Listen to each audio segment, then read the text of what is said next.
So week 15 of the 2017 NFL season is in the books, and we are coming into the home stretch of the NFL season with so many big stakes, playoff berths, playoff seeding. It's all still on the line. So many things yet to be determined. So let's take a look back at the week that was. It's 4th and 10 time, baby. And we start off with the Saturday night game.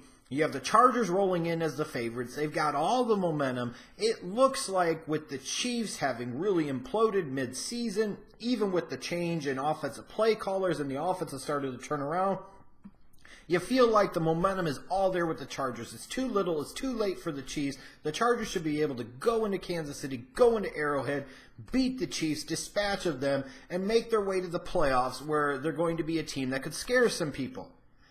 And then Saturday night's game happened. The Chiefs showed up. The Chargers kept shooting themselves in the foot.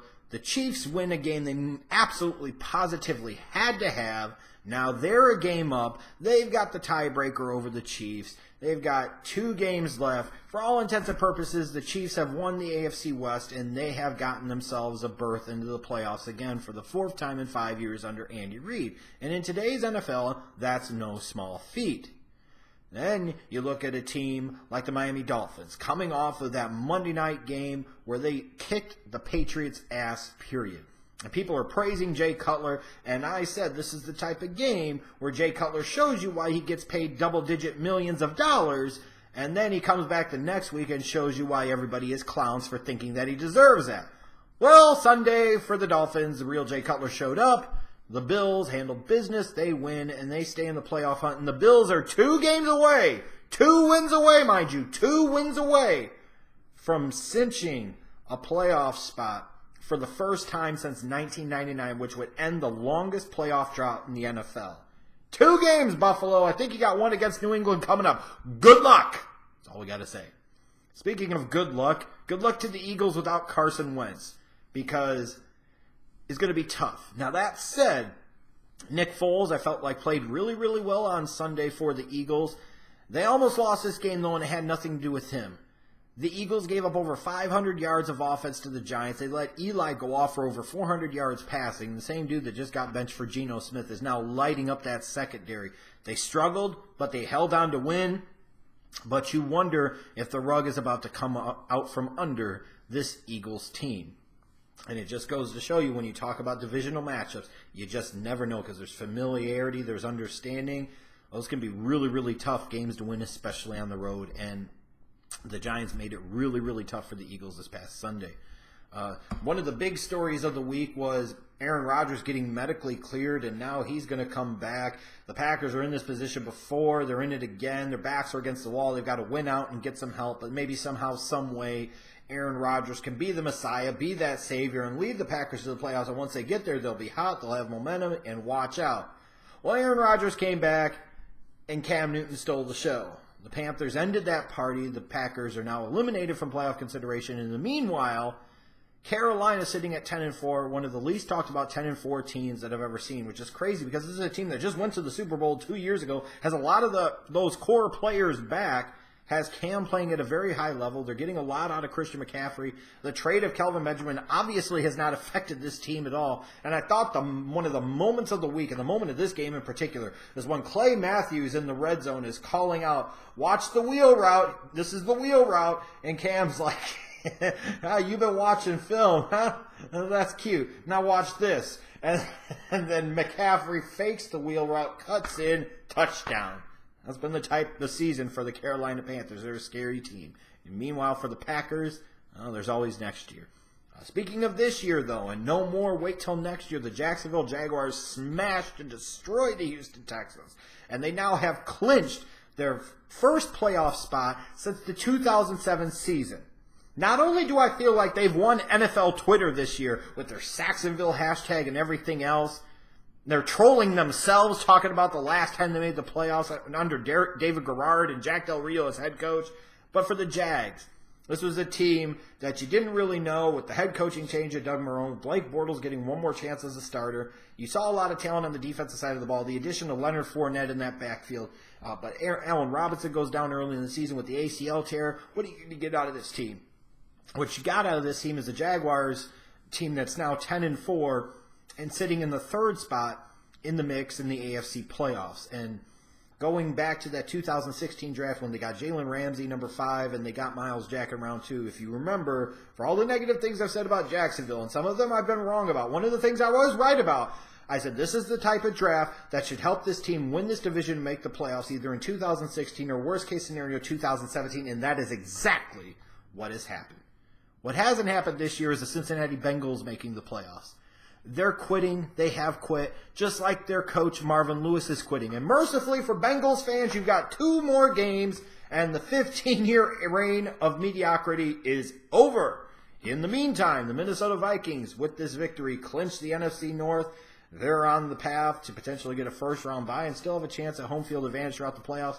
And how interesting that could be for Minnesota. If they somehow are able to get home field advantage in the NFC playoffs throughout, you're talking about a team that could potentially host the divisional round, host the NFC Championship game, and then host the Super Bowl. Something that's never happened in NFL history.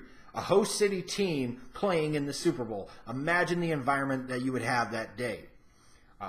Looking at teams that are on the come-up, the San Francisco 49ers, I'm telling you, this is impressive. 3 straight wins. This is a quality win over a potentially playoff-bound Tennessee Titans team. You've got Garoppolo looking like he could be that long-term answer. The whole trajectory of this organization has changed since that trade of that second-round pick, one measly second-round pick for Jimmy Garoppolo. Now you look at the 49ers. They're up to 4-10, and you might say that doesn't mean much, but they're getting hot at the right time. And I promise you right now, the Rams don't want any part of this team in Week 17. I assure you of that, because they could mess up all types of things for them. This 49ers team is going to be an exciting team to watch in the future, and they could be in the mix as the Seahawks and the Cardinals start to really fall off in that division. It could be the 49ers and the Rams that are banging it out over the next several years for dominance in the NFC West. And this is just another example as to why. They found a way to win a game they probably didn't have a chance of winning. 3 in a row now. How about that? Speaking of the NFC West, though, the Rams smashed the Seahawks. Absolutely smashed them. That was a statement game. That was a Who's Your Daddy game. They took charge of the NFC West. They split the season series with the Seahawks. More importantly, they've got a 2-game lead with 2 games to go. For all intents and purposes, the Rams are probably going to win the NFC West. They still have a chance at a first-round bye. It's just crazy how much a change in coaching can make all the difference. You get Jeff Fisher out of there. You bring in Sean McVay. Now you get somebody that actually knows what the hell he's doing on the offensive side of the ball. Look at Jared Goff. He looks like a former number 1 overall pick as a quarterback. Todd Gurley's having an MVP type of season. You've got exciting talent on the outside like Watkins and Woods and Kupp, while none of them are putting up dominant, spectacular numbers. As a trio, pretty good. An improved offensive line led by Andrew Whitworth, the best defensive lineman in football, arguably, in Aaron Donald. This is an exciting Rams team, and one that could be a little bit of a force to be reckoned with in the NFC playoffs. Somebody who won't be making the playoffs this year, though, are the Oakland Raiders. With all the distractions talking about the future move to Las Vegas and what's going to happen coming off of that double-digit win season where they made the playoffs, but you had Derek Carr get hurt late in the year. Derek Carr is going to be back healthy. They've signed Beast Mode, the hometown guy, for God's sakes. The Raiders are going to be a Super Bowl threat, and all that shit never happened. You fire your offensive coordinator for no real reason and replace him with somebody who's never been able to, seems like, really click with Derek Carr. This offense has never really clicked to a consistent level. And then late in that game against the Cowboys, a game both teams really desperately badly needed, the Raiders had a chance to win, and there's Derek Carr trying to make this great play, and then he fumbles it away. You could talk about whether or not it's a dumb rule about fumbling the ball from the 2-yard line. It goes into the end zone, and it's a freaking turnover and a touchback. Hey, you won't get a lot of argument from me if you say that's a stupid rule. But it is the rule, and how appropriate that it was Derek Carr, of all people, that basically fumbled away the Raiders' last chance of the playoffs this season. Meanwhile, for the Cowboys, watch out. They've got life. You've got Zeke coming back. Now they host the Seahawks. They can end the Seahawks season effectively and get themselves one step closer to having a chance at sniffing the playoffs. They still need some help, but it's possible. They've got hope. And in the NFL, in the locker room, a lot of times, it's nice to have hope. Watch out for the Cowboys. And then we're going to close it out this week talking about that Sunday afternoon game between the Patriots and the Steelers. It felt like a super heavyweight type of matchup. It felt like a really big deal. Even when Antonio Brown went out early with the calf injury, the Steelers kept coming. They kept coming.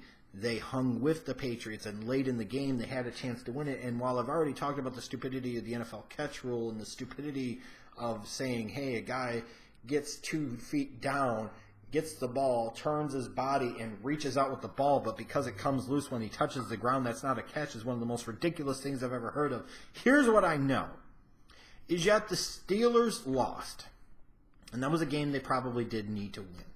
For all intents and purposes, it's very likely the Steelers ultimately lost the chance at home field advantage right there, because now, when you look at it, the Steelers, while they have the same number of losses as the Patriots, unless the Patriots stumble one of the last 2 weeks, which is very possible, the Steelers lost that head-to-head matchup. That's the tiebreaker, and that's tough. I feel like, as tough as this was for Steelers fans and the Steelers team to take as a loss, I feel like they should take heart. I feel like the Steelers should feel really, really good about themselves, and it's one of these examples of a really, really good loss, even in bad circumstances and situations that brought it about. Because one of the things we talked about in recent years, me specifically, is that if the Steelers could ever get Big Ben and Brown and Bell, all three healthy in the playoffs, and to stay healthy in the playoffs, they could be a Super Bowl team. If they could ever get that secondary to play better, if they could ever get that defense to step it up another level, they have a chance. Well, you look at the Steelers team on Sunday. AB goes out early, has no real meaningful impact on the game, and late in the game, the Steelers still have a chance to win it, and for all intents and purposes, should have. Between a bullshit rule and a bullshit decision by Big Ben to sit there and throw with a fake spike play over the middle of the field.